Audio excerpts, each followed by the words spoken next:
Hello everyone, this is Miss Chelsea and today we'll be learning about gas laws.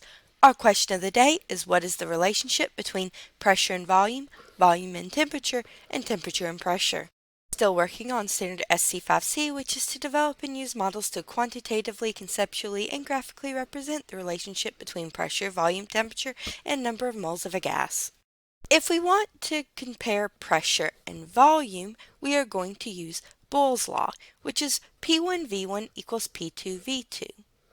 This means that as the pressure is increased, the volume must decrease because the initial pressure times the initial volume is equal to the final pressure times the final volume.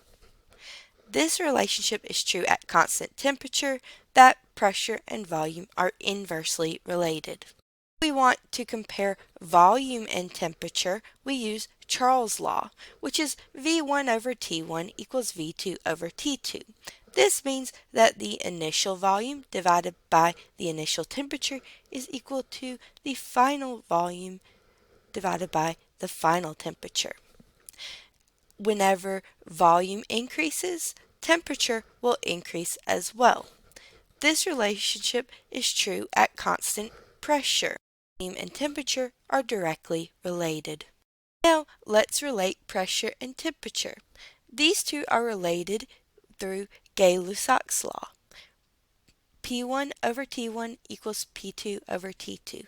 The initial pressure divided by the initial temperature is equal to the final pressure divided by the final temperature.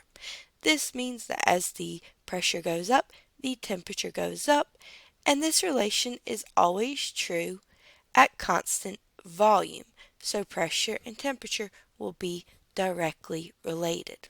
We can actually put all three of these equations together and get the combined gas law, which is P1V1 over T1 equals P2V2 over T2, or the initial pressure times the initial volume divided by the initial temperature will be equal to the final pressure times the final volume divided by the final temperature. If any of these three variables is held constant, you can remove it from the equation and get the correct component law, Boyle's, Charles, or Gay-Lussac's. It's important to realize that temperature is in the denominator of this equation. If the temperature is 0, the equation will break.